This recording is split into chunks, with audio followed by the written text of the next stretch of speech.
I'm someone who usually feels pretty in touch with public opinion surrounding media, whether it's movies, games, shows, etc. I may not always agree with critics, but I can usually see why they felt the way that they did. And on top of that, I also may consider something to be objectively bad while still personally enjoying it despite its flaws. But I've never felt more out of touch with public opinion ever since the release of Kingdom Hearts 3. I've seen endless multi-hour takedowns of people trashing on this game, calling it disappointing, heartbreaking, and a waste of effort. Which, these are fine, right? Because disappointment is an entirely subjective term based on one's own expectations.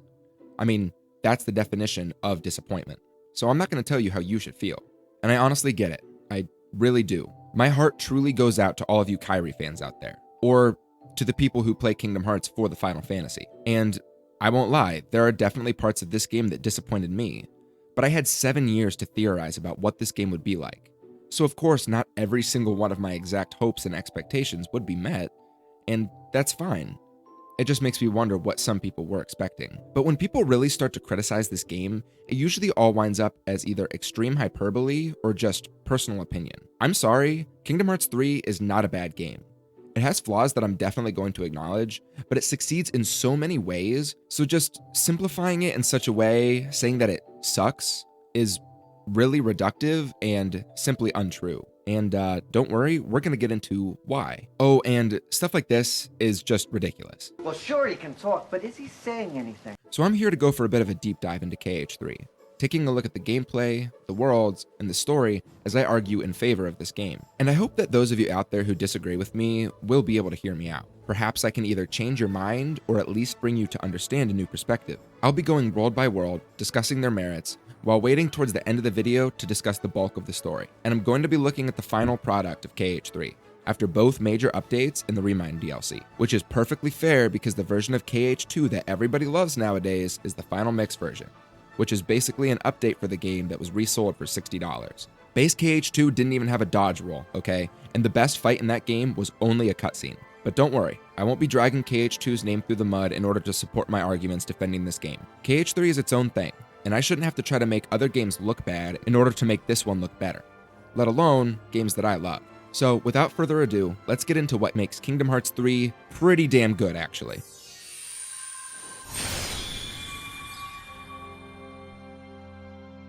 Now, starting out, I do want to acknowledge that I'm going to be talking about this game's critical mode difficulty.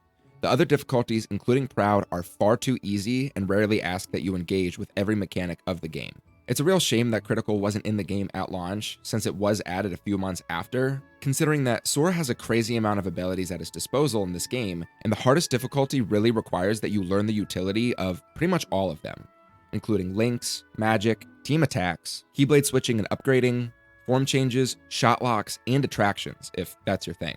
I had no idea the hero's origin and ever after shot locks would actually drain health from your target and heal you. That is, not until I played the game on Critical and learned how valuable and necessary these abilities were. From the start, we're given our typical KH dive to the heart choices, but instead of determining our abilities along with our strength, defense, and magic stats, it actually determines abilities along with HP versus MP, which on Critical is a very important decision. Magic is so incredibly powerful in this game, yet those extra 30 hit points could mean that you're able to survive that one extra hit before dying, which is huge. Also, I just have to throw out there that this is the only difficulty with the Critical Converter ability, which allows you to turn off attractions in exchange for a faster filling situation gauge, which already felt slower on Critical mode.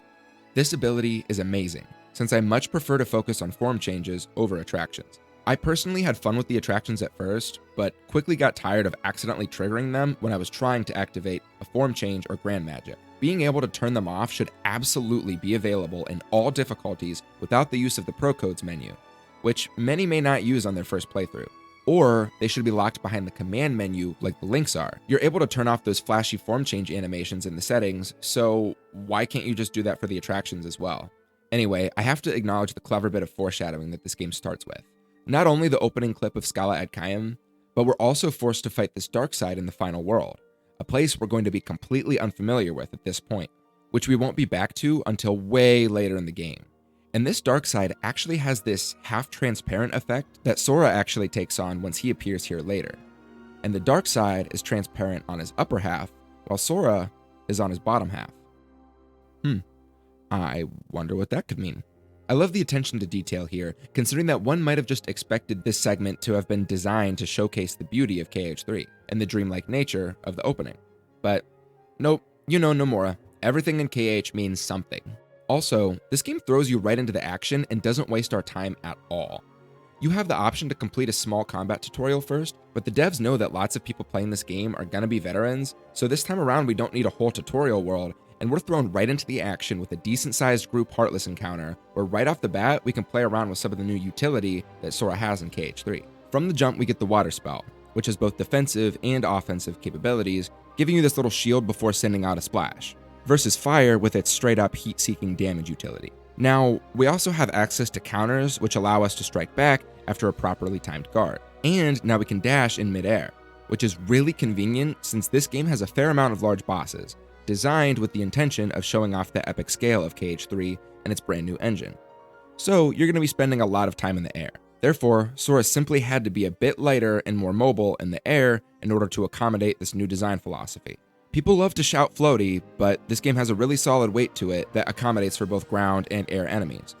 And, on top of this, there are plenty of quality of life improvements such as being able to use potions and guard midair, which I honestly find myself wishing I could do in every other KH game now.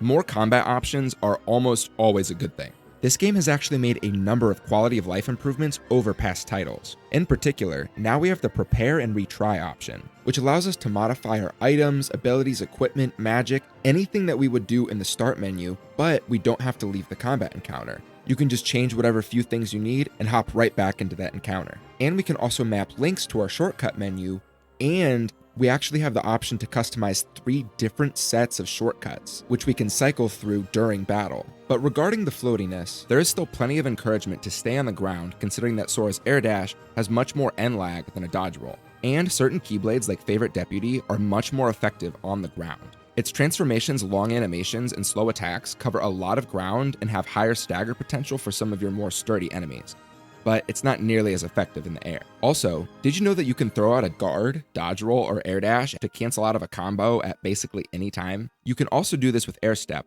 which is an awesome ability acquired through Olympus that allows you to fly towards basically any target you lock onto. So while you're actively completing a combo on one target, you can be using your shot lock to choose another target that you will then fly directly towards.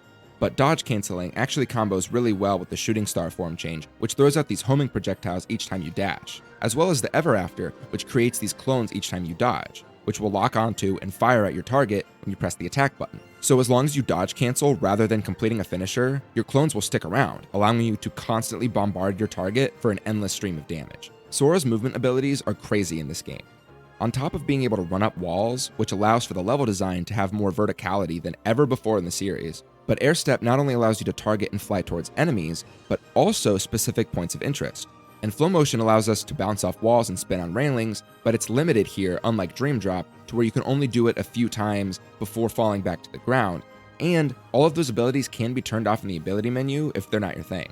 All of this might sound like we're super overpowered in KH3, and we certainly are in lower difficulties, but on critical mode, these are just tools in our belt for crowd controlling more Heartless at a time than any game before. And not every ability, link, or Keyblade is great in every scenario. So sometimes you really just have to experiment and find out what's best for that specific encounter. And the addition of Keyblade upgrading, as well as equipping 3 Keyblades at a time that we can swap through, means that you have to carefully consider which form changes you value most in the long term, since you can activate one and swap out of it to store it for later. But regardless of where you are in the game, if you're fond of a specific Keyblade, you can keep using it throughout the entire game since they are upgradable through the Keyblade Forge, which increases their stats and attaches unique abilities. Additionally, this is the first game in the series with a New Game Plus mode, which means that any Keyblades that you unlock in your first playthrough, you can take back on a second playthrough, and you don't have to go through all that work necessary for unlocking the Ultima weapon again. You can just play through the whole game with it. It's great. Now, it is true that there is no cost for using form changes like the drive gauge in KH2, but I'm going to tell you why that's not a bad thing. You must always be considering which Keyblade you're using in the moment-to-moment gameplay for their stats alone. And on top of that, you have to be watching your situation gauge as it fills so that you have the proper Keyblade equipped that you want to activate the form change for, as some are simply better in certain situations, as I said before.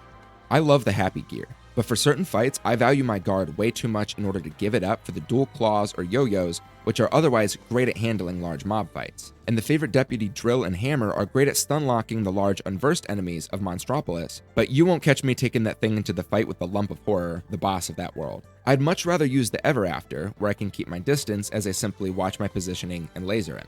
There's also an added pressure that comes along with having the form change active, as you may need to become more aggressive, dealing more damage at a faster rate before the form change timer runs out, in order to continue filling the gauge, which will allow you to reach that form change's next form for those Keyblades that have an additional form.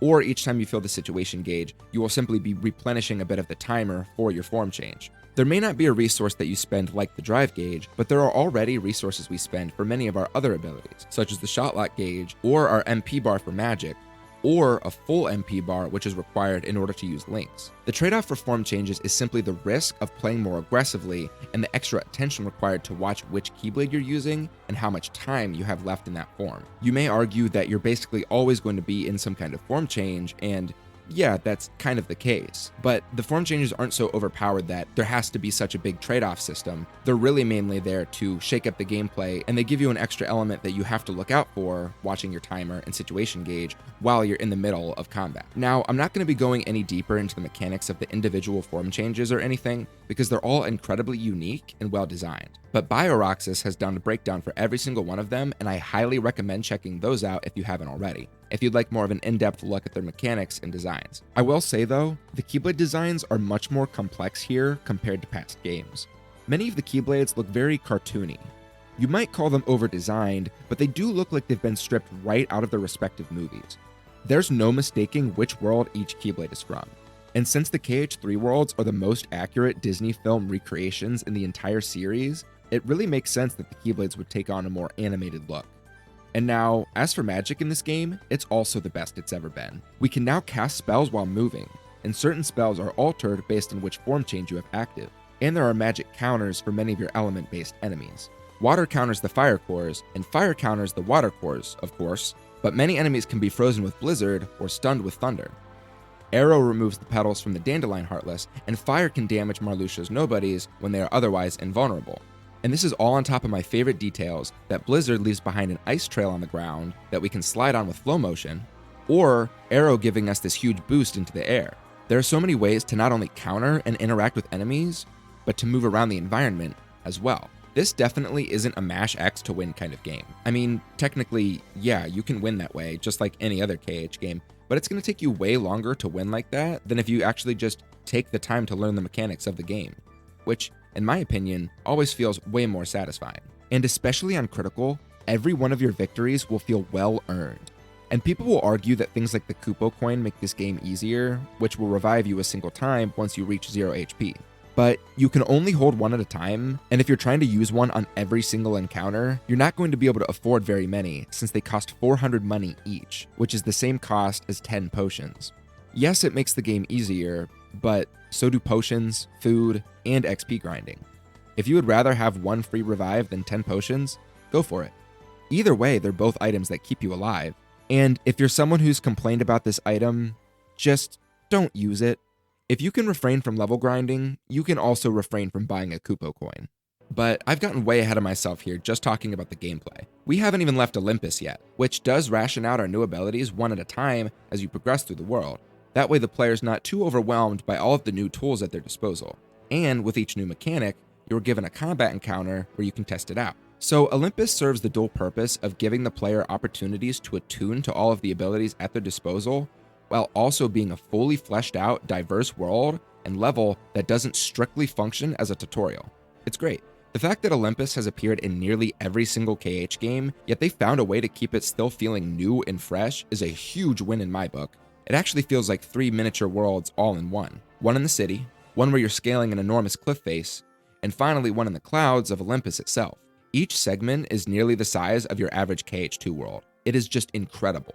Now, from here on out, I'm going to be talking about each individual world and all that they accomplish. Because in KH3, they're the best they've ever been in the series, and it's really no contest. Much like KH1, each world has a unique design philosophy that sets them apart from each other. No two worlds look even remotely similar, and they all play very differently, many with their own unique mechanics that help to immerse you in these Disney environments. Additionally, the story comes up with some very good reasons for each Organization 13 member to appear in each world, as they all work towards various goals that contribute to their master plan of forcing our heroes to clash with them in order to forge the Keyblade. By nature of this setup, we're not really able to have any combat encounters with Organization 13 prior to the final battle, because putting themselves at risk of dying while trying to fill out their ranks would be awfully counterintuitive. And it's not like they want to kill Sora either, since they need him to partake in the final battle. So yeah, all of the organization encounters are saved for the end of the game. Regardless, encountering the org members one by one as we visit each world does a great job of establishing lots of different villains, 12 to be exact, while giving them each their own time to shine so that we're familiar with them by the time we get to the final battle, which the entire game will be setting up. And many of them fit into their respective Disney World really well thematically and story-wise, though I must admit some are more fitting than others, so I'll be taking a look at that aspect as well. However, on the gameplay side of things, I must acknowledge that the traversal in this game may take some getting used to, considering that it feels like there's a bit of lag when moving Sora back and forth between opposite directions. This is because the devs gave him these realistic footwork animations, which means that he has to adjust between directions when you're moving around quickly, and then when wall running, you still use the left joystick to move left and right while advancing vertically, but if you move the joystick slightly too far to the side, Sora will spin the fuck out and start moving horizontally. These are not so much criticisms though, as they are just things that take getting used to, but I can totally understand if you personally find this to be annoying. And on the topic of wall running, this feature comes with this kinda ugly sheen that covers many of the walls, indicating which ones can be run on. I stopped noticing it after a while, so it's not really an issue for me personally, but again, I wish this is something we could turn off in the settings, since on my 10th playthrough of the game, I was pretty certain of which walls I could and couldn't run on. Anyway, the first world we visit after Olympus is Twilight Town. It looks gorgeous as ever, and it actually has NPCs now, making it feel like a truly lived-in environment. Though, I have to acknowledge the elephant in the room. This damn invisible barrier that prevents us from traveling up the road to visit the clock tower. Why isn't it possible? It's just not. Why not, you stupid bastard? This is simply indefensible. I mean, if the devs didn't have a reason for us to visit the Sandlot or Secret Place, I get it. You don't have to include them in the game. But the clock tower? It's one of the most iconic locations in the series, and being able to see the street right there, only to instead be greeted by this message when trying to go there, is just insulting. Hollow Bastion and the Mysterious Tower didn't have to be explorable if there was no gameplay reason for us to be there.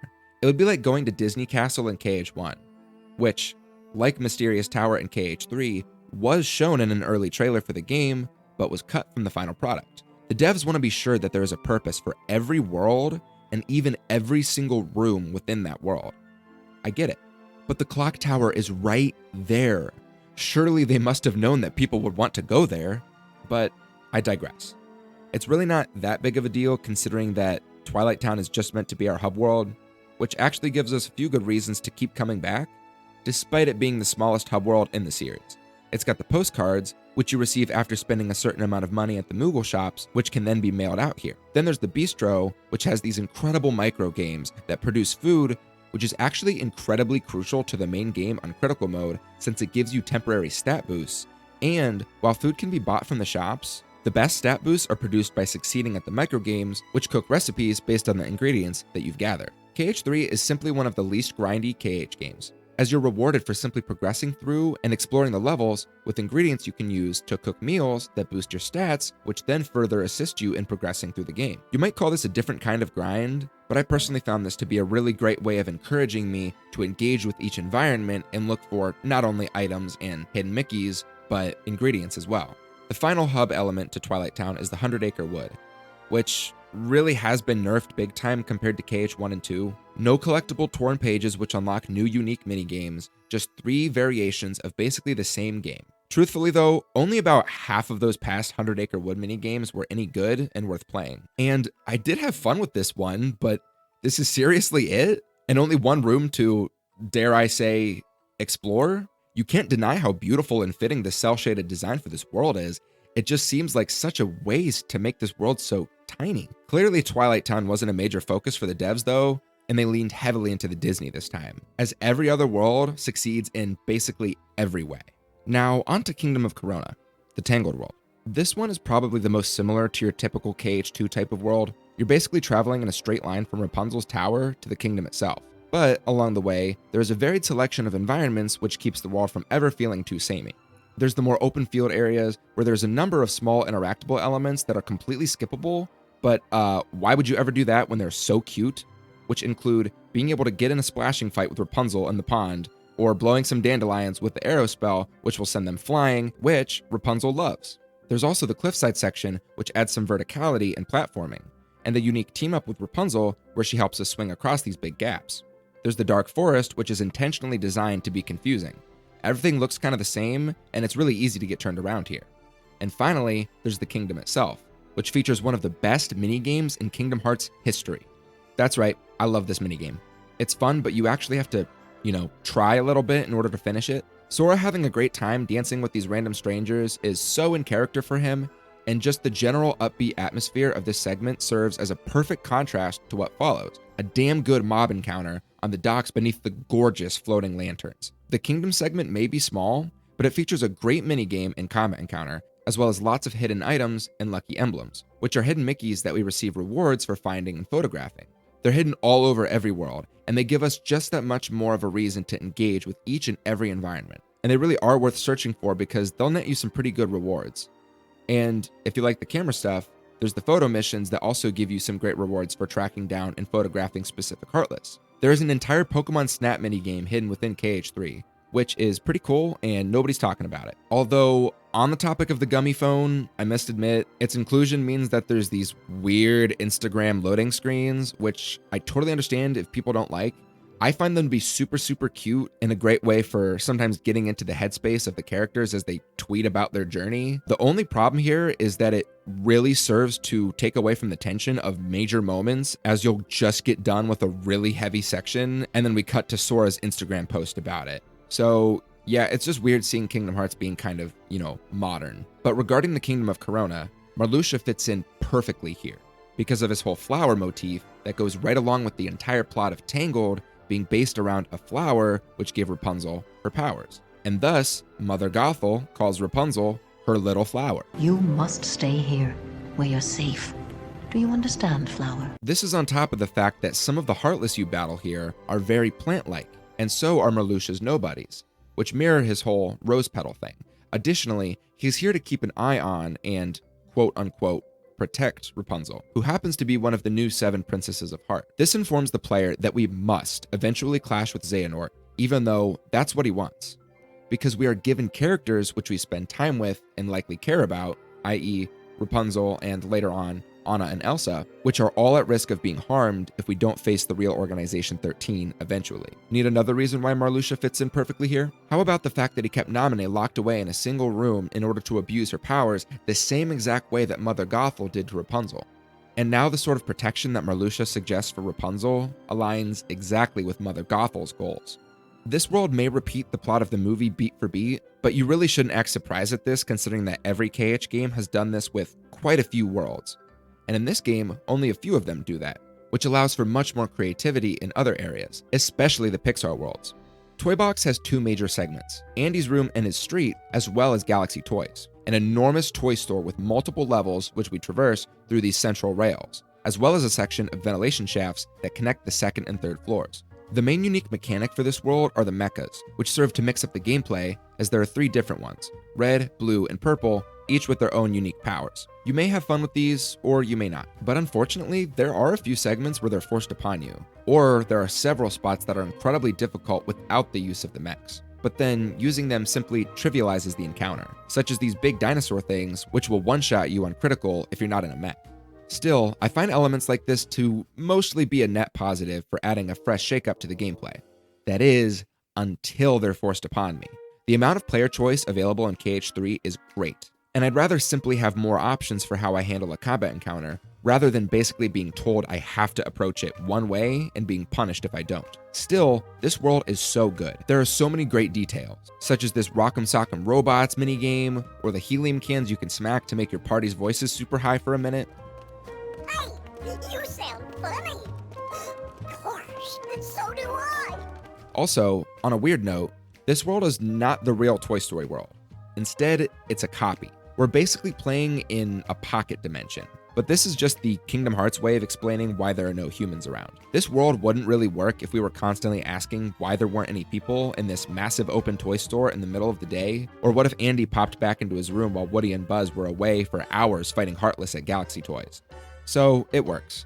And this is all happening because young Xehanort is conducting research here on the toys themselves, since they are all puppets that somehow possess hearts. This mirrors the organization's need for replicas, empty shells which house the hearts of the organization members that have traveled through time in order to join the real organization. It didn't necessarily need to be young Xehanort here, but he still does fit really well. The Toy Story series has always had strong themes about friendship. I mean, the theme song is literally called You've Got a Friend in Me. So this world is the perfect place to re-emphasize that Sora's friends are in fact his power, which basically contrasts how Xehanort left his only friend, Ericus, behind. Oh, and he's got no bitches, which Woody is sure to tell him.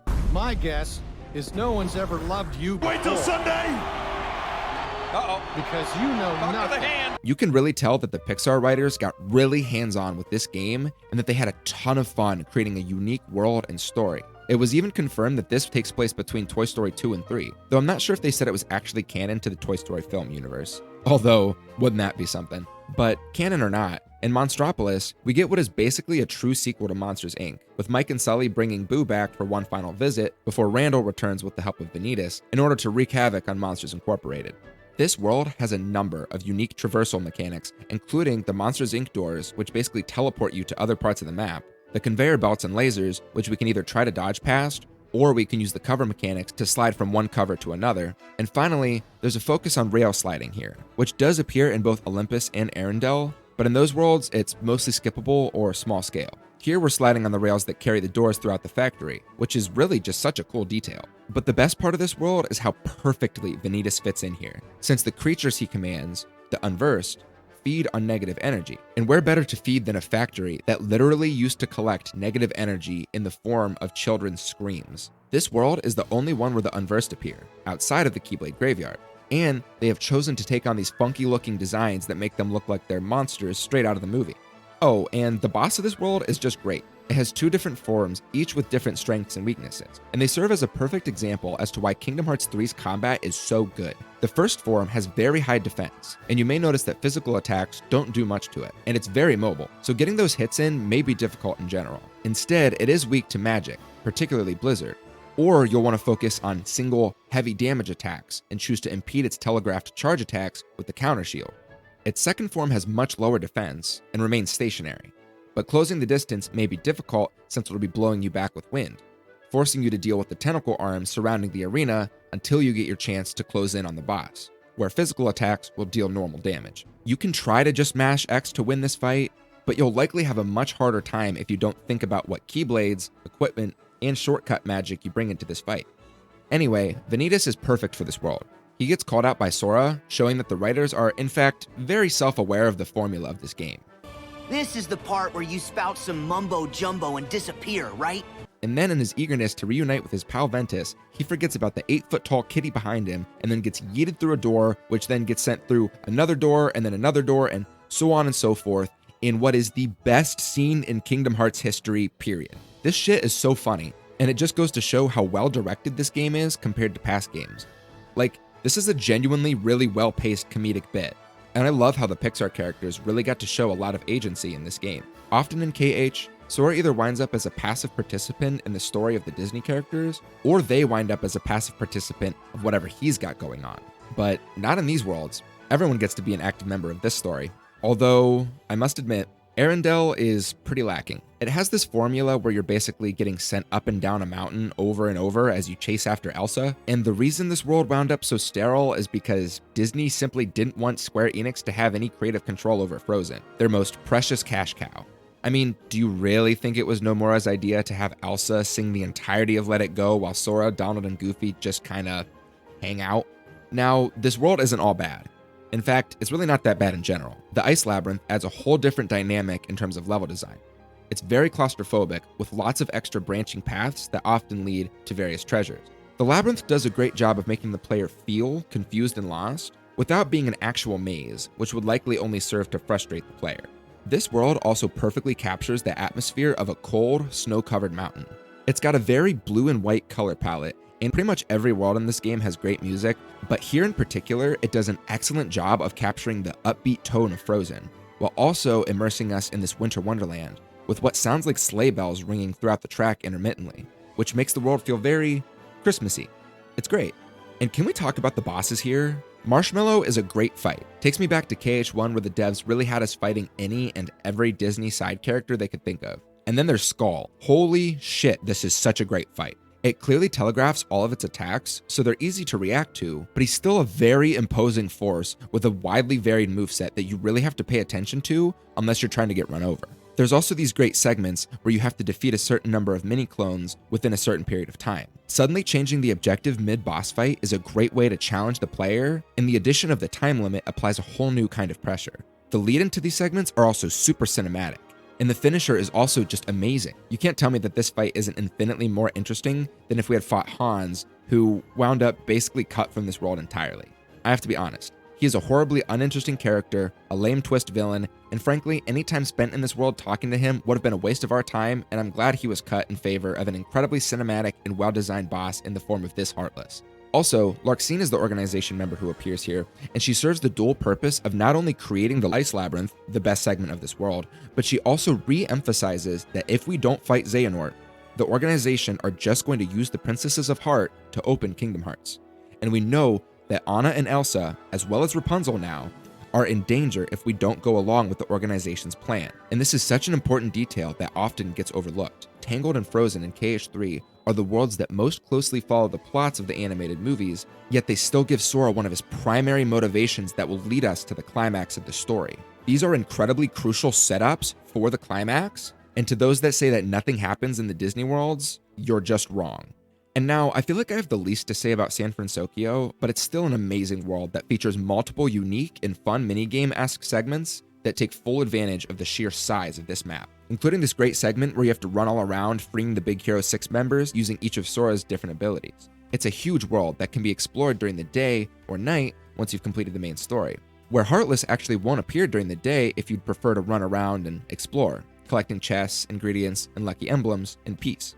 The story here is also really good, which functions as a true sequel to Big Hero 6, as we work with the team to develop their skills, allowing them to unlock upgraded versions of each of their powers. Which, by the way, this cutscene once again just goes to show how well animated this game is, especially compared to past titles. I think now is the perfect time for a Kingdom Hearts animated series. Just saying. Now this is all before Dark Riku shows up to corrupt the Baymax that was left behind in the portal in the original movie. This then turns him evil until we eventually defeat him, returning him back to normal. Unfortunately though, that boss fight is really underwhelming, as flying around on Baymax just feels really clunky yet weightless at the same time. The chase segment works really well, where you have to focus on what projectiles and obstacles Dark Baymax throws at you, as you decide whether to shoot, deflect, or dodge. But the actual combat portion is pretty weak.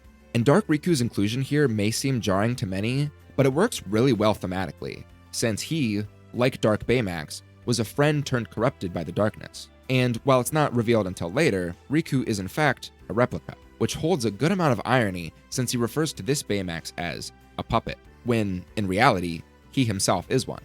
This world probably ties into the overarching story the least out of all of the Disney worlds, but having a whole wide open city world to explore is just great. And it stands out as completely unique amongst all the other Disney worlds in this game and this series. There's never been a world like this before, so I greatly appreciate it. And can I just say, major props to this world for featuring the Dark Cubes from Recoded.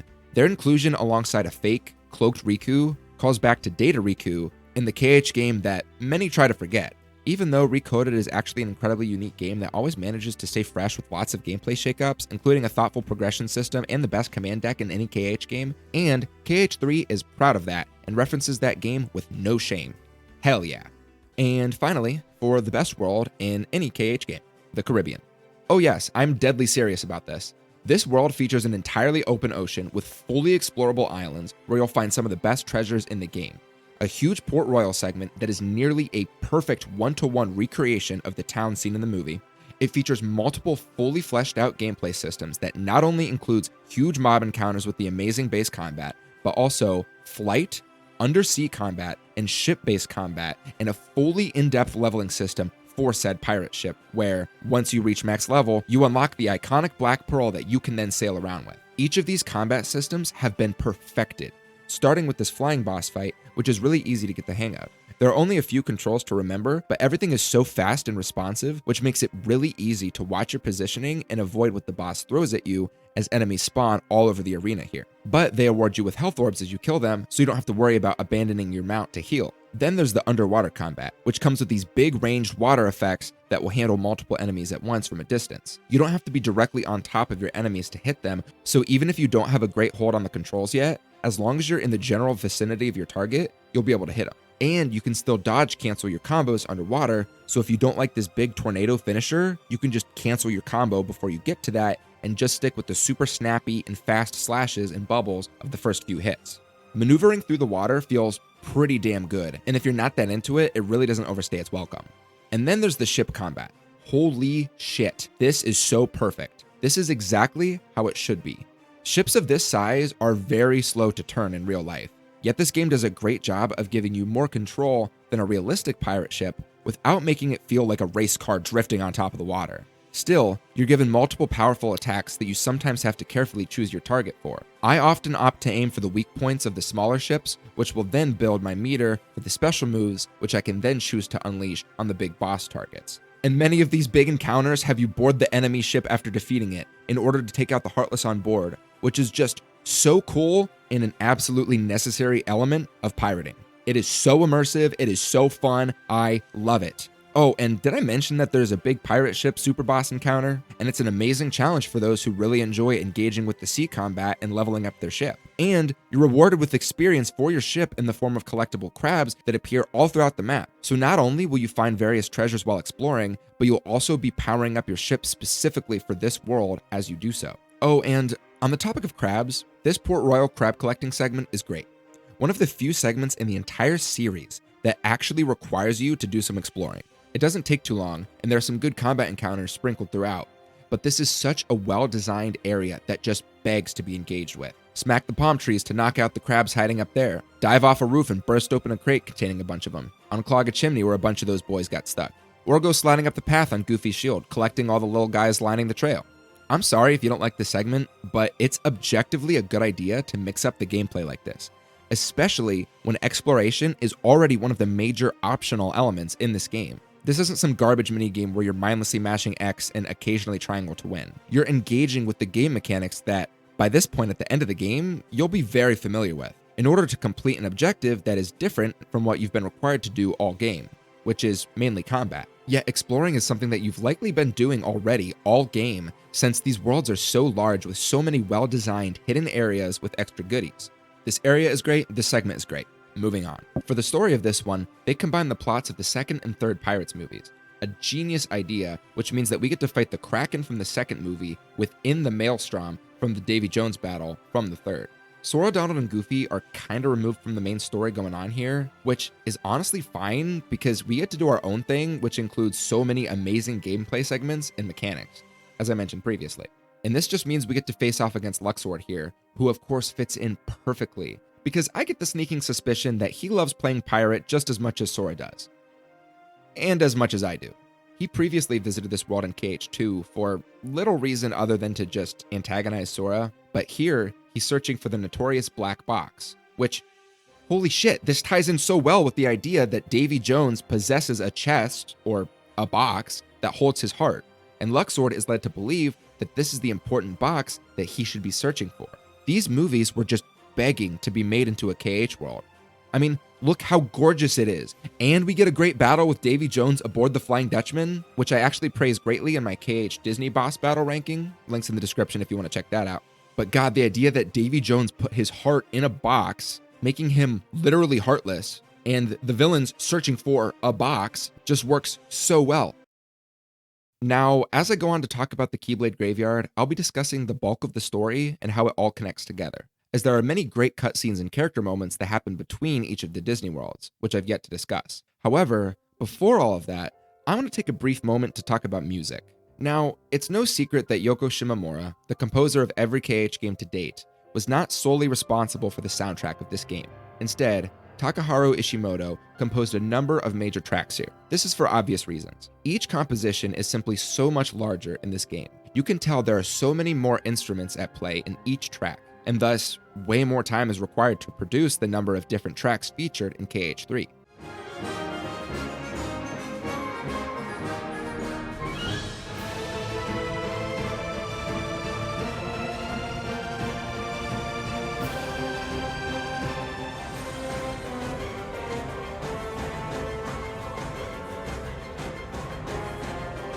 Asking Yoko to do all of them would be insane, considering the number of other projects she was also working on.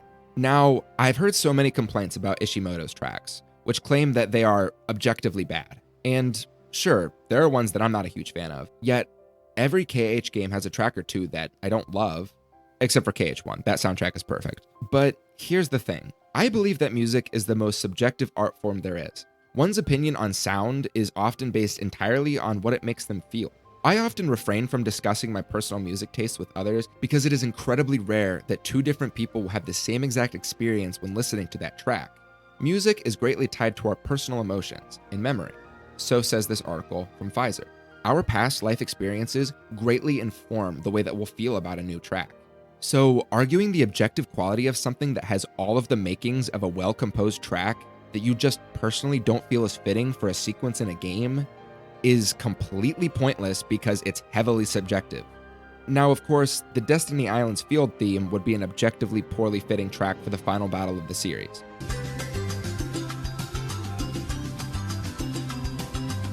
But when something is so close to being on point that the single determining factor is your personal opinion, I can't help but feel that you're wasting your time trying to argue objective quality, and you're just trying to take away from others' enjoyment of that track. With all of that being said, I fucking love Flags of Fury. That's right, I'm not done talking about pirates. I'm a total sucker for a chanting choir in a battle track. I think this one strikes a perfect balance for conveying a feeling of epic triumph before it slides into the deeper, darker notes and the choir kicks in to convey the intensity of the ship combat. I simply don't feel that He's a Pirate would have carried the same weight that this track does for the ship combat, even though I really do love that one so much. I feel that a number of Ishimoto's tracks work just as well as Yoko's. This game features a huge variety of incredible tracks, both brand new compositions as well as remixes of classic KH tracks, which all serve to emphasize that this game is capping off over a decade of previous titles, as the plot ties in every single minute bit of lore from past games, with much of the music being reminiscent of what you hear in those past games, while still sounding bigger and more epic than ever before. Thank you, Yoko and Ishimoto, for all of the incredible work that you put into this title. I still don't love Dark Domination, though.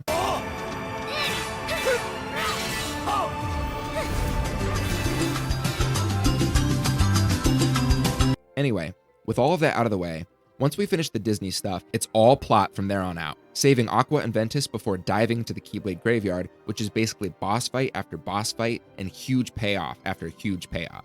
I get that it feels as if nothing really happens throughout the game until this point, since here is where we face and defeat every single org member and save every character that is in need of saving. And many say that this game lacks a definitive middle point, and it definitely does, but the entire story has a flow to it where much of what happens in the Disney worlds, as well as before and after, all flows together and builds towards the finale. This is something that previous titles, particularly KH2, don't really do a good job at. When the Disney worlds feel like a complete rehash of their respective movies, and a complete detour from the main story, sometimes for hours of gameplay with nothing plot relevant happening at all. But let's look at what really happens story-wise throughout KH3.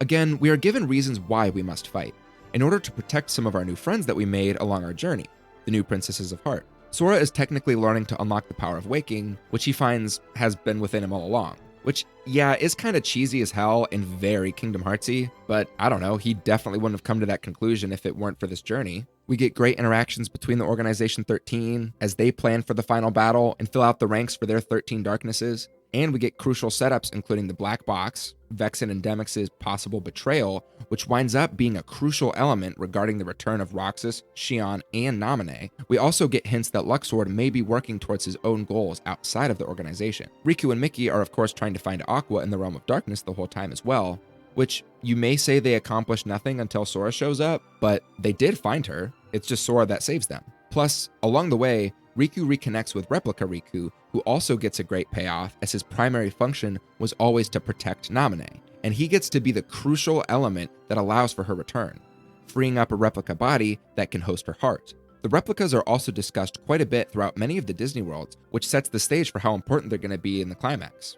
You may not have noticed it, but everything that happens throughout the story is either building towards the finale, or it's reaffirming the important details and hallmarks of the series, such as Sora's "My friends are my power" moment in Toybox, or Sora and Kairi sharing their Paopu fruit, which I feel is actually a really nice and small-scale human moment between the two of them. And it didn't have to be this big, profound thing. Sora and Kairi's relationship has never been profound. It's always been sweet and intimate, like a Paopu fruit. This and many other moments also serve as opportunities for major character payoffs, such as Ienzo reuniting with Ansem the Wise. Or, in general, Sora, Donald, and Goofy have the most chemistry in this game compared to KH1 and 2. This time around, they'll actually talk with you during gameplay while you're exploring the worlds, which makes them feel so much more alive and connected. And there's actually really well-written jokes and banter in the cutscenes, which serve to show the player how truly close these three have become after all of these years, which is paid off in the final blow against Xehanort, a perfect moment where the three of them unite as Donald and Goofy pull Sora from the depths of defeat as they... Wait. Yeah, we're not there yet. We haven't even talked about the Keyblade Graveyard. This world alone pays off nearly every important setup throughout the series, while also leaving some open ends for future titles. Now, if you prefer the dark ending for the BBS trio and Roxas and Naminé, I get it. But it's been suggested for a while that these characters would make a return, mainly in Recoded and Dream Drop. I mean, even the ending of BBS tells us that, yeah, eventually these three are going to come back. And Kingdom Hearts is simply a series with a more positive outlook on things. It doesn't really like to kill characters, and when it does, it leaves things pretty open-ended so they may return and have a happy ending. Though, in the Keyblade Graveyard, we still get plenty of dark moments as Terranort absolutely bodies our heroes before literally everyone dies, and Sora must break a nature taboo in order to save them, setting up what will eventually happen in the ending. Also, can we talk about this moment where Aqua's stalwart strength fades into abject despair at the sight of the evolved Demon Tide? I've seen so many people complain about this moment because of how deflating it is. And yeah, that's the point. Clearly, Aqua has some form of PTSD for being left in the realm of darkness for so long, where she faced this exact thing over and over in 0.2 of Fragmentary Passage. Yet it still followed her into the realm of light, only bigger and more powerful than ever. I would say this moment is pretty subtle, but it's pretty clear what they were going for here, yet so many fucking morons complained because they just didn't get it. So the devs literally had to spell it out for them in the DLC and show that she does, in fact, have trauma from the time she spent wandering alone, fighting for her life in an endless dark abyss for years. So, this is the fear and despair that Aqua feels. No shit. God forbid this series has any subtlety, when another major complaint is that there is zero subtlety and everything is spelled out for the audience. So, which is it? My only complaint is that I do wish this would have had a satisfying payoff if Aqua got her moment to face her fears and take down the Demon Tide. But this whole sequence is meant to feel really bad, as our heroes lose, many of them unprepared for the fight ahead, as they get bodied by Terranort in the Demon Tide, which has not only evolved since 0.2, but also since our encounter with it in the beginning of the game, which set up its return here.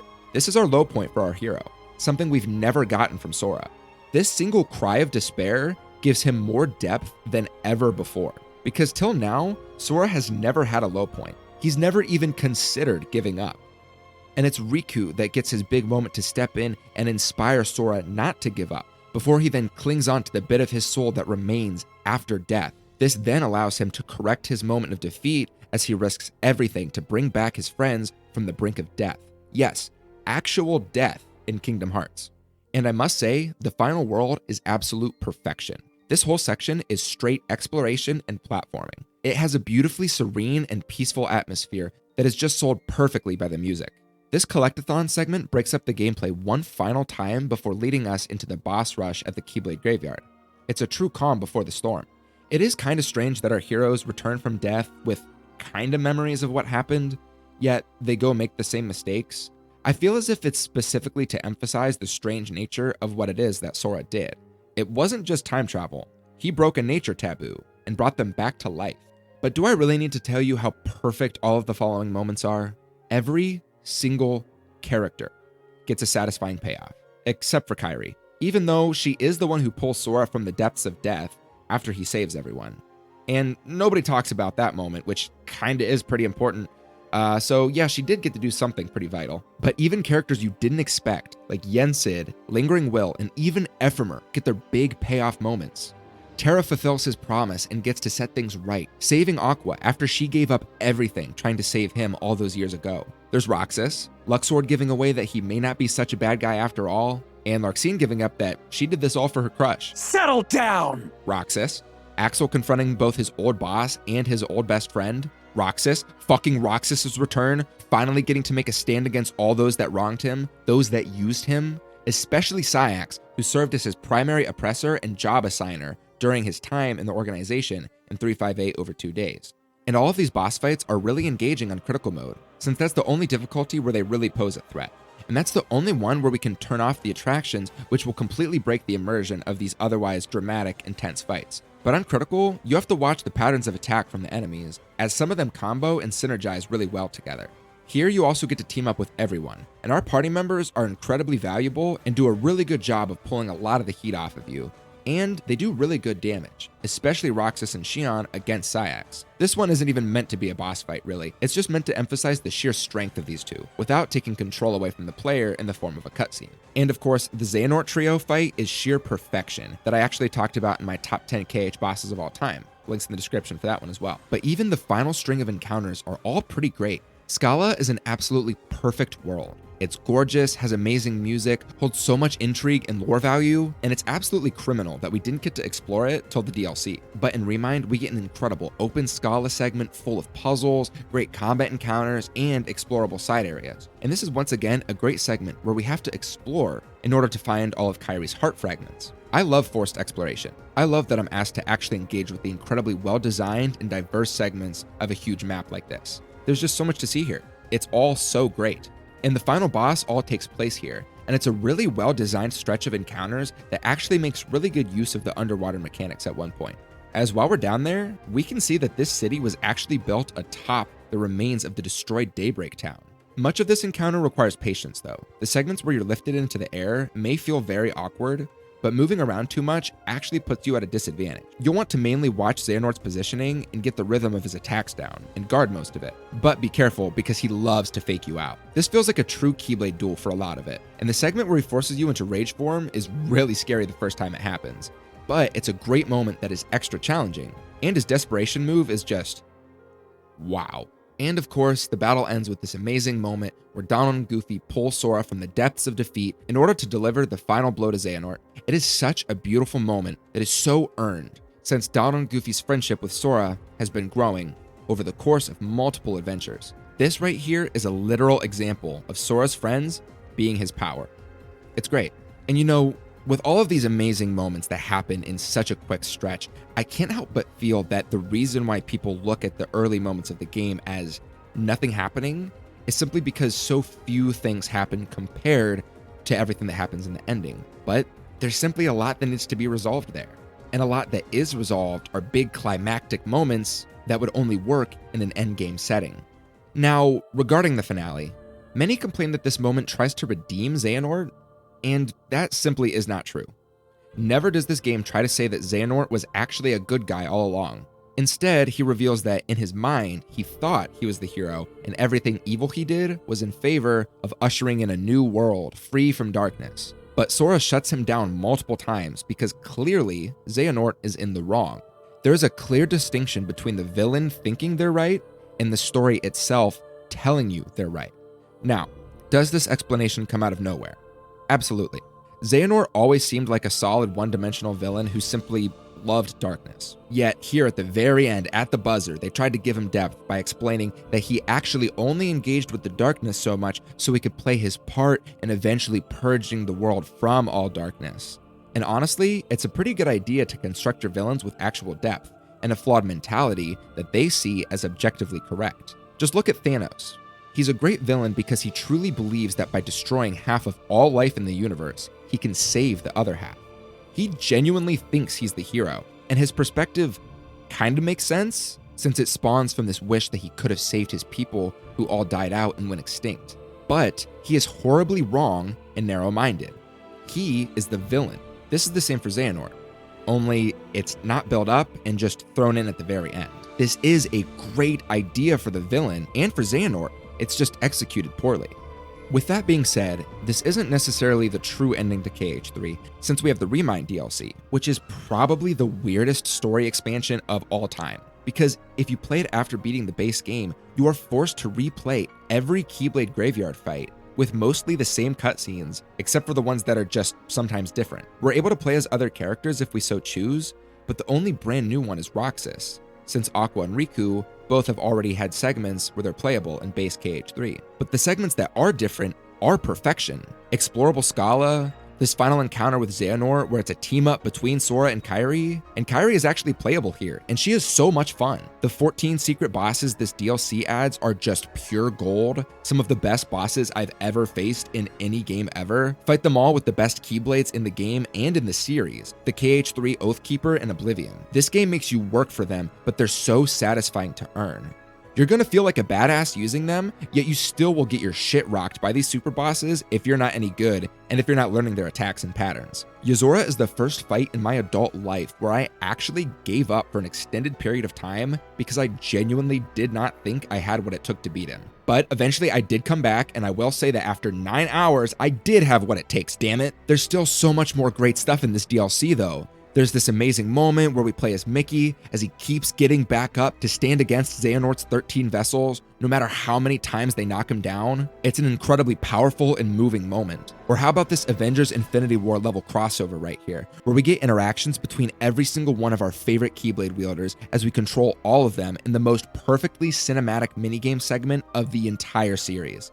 This is just the weirdest DLC of all time, since it serves to explain things not said in the base game, such as which org members are time travelers and which ones are re-nobodied, which wasn't really necessary, but it's good information to have, I guess. And it also makes us refight a nerfed version of the Dark Inferno, the secret boss of that game. Then it shoehorns in the Final Fantasy characters for no other reason than a lot of people complain that they weren't in the base game. And, alright, listen, I get it if you really enjoy the Final Fantasy aspect of KH, but there are so many original characters that are now vital to this plot. It would be overkill to have another 5 or so characters that are just there because people like them. The Final Fantasy guys were always just sort of there. Yes, they were our friends. Yes, they got some cool moments and they helped us with that DTD stuff in Hollow Bastion.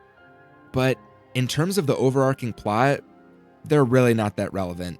And you could say they're just as relevant as any other Disney characters. Now, I still really wish we got a Sephiroth fight in this game, although my theory is that Cloud and Sephiroth disappeared into unreality, so we'll probably see him in KH4. But there's actually no reason why there couldn't have been a Colosseum in Olympus where we fight some of the FF gang. They could have absolutely been fit in as side stuff, and it sucks that they weren't. But in terms of the main story, they simply wouldn't have been relevant, and there's very little room for them. I mean, it didn't even have room for Alias and Dylan to have voice lines. But this game does ask you to care about every single side character and plot thread from previous games. I found myself shockingly invested in Ienzo, Vexen, Demix, Ansem the Wise, and nearly every other stupid KH original anime character from this perfectly flawed series. There's just so much packed into this game. Huge story and character moments built up through over a decade of great titles that pay off here. The best Disney worlds in the series in terms of design and gameplay, tons of collectibles to be found, and additional mini-games and combat challenges to be completed after the main story. All on top of a very deep combat system that is incredibly rewarding if you learn how to engage with it. It's all just so good. Have I convinced you yet? I'm truly deeply sorry if this game didn't meet your expectations. For some, it missed the mark and they've moved on. But for others, they've seemed to take nourishment in the idea that popular opinion for this game is pretty unfavorable, as they constantly shout disappointing over and over, as if that means anything other than a reaction based on one's own personal expectations. You've had 7 to 13 years, depending on who you ask, to imagine what this game would be, and if you genuinely expected the game to be exactly what you pictured in your head for all of that time, I'm sorry, but you're a fucking idiot. I'll stand by this game till the very end. Call me a fanboy all you want, but I've given you my praises and my criticisms. This game has its flaws, but so does every single game in the series, except for KH1, goddammit. Try to tell me that that the level design in KH2 is any good. Please defend the system for leveling drive forms in that game and how it's supposed to be understandable for a newbie. Please explain to me how the grind necessary for BBS's poor balancing is not a total waste of my time, and I'd love to hear any praises sung for the horrible leveling system and stealth missions in 358 over 2 days. Are you convinced yet? I'll criticize the series all day, but the last thing I'll do is lie down as people continue to regurgitate hyperbolic nonsense and clickbait YouTube titles in order to generate clicks. People have loved to hate this series forever, but I'm telling you, enough is enough. It's time to start loving to love this series and all of its convoluted, contrived anime weeaboo trash. This game didn't disappoint me. It appointed me to be the spokesperson in favor of its glory. This is the most beautiful game I've ever played. I cried exactly 19 times throughout my first playthrough and another 21 times on my second.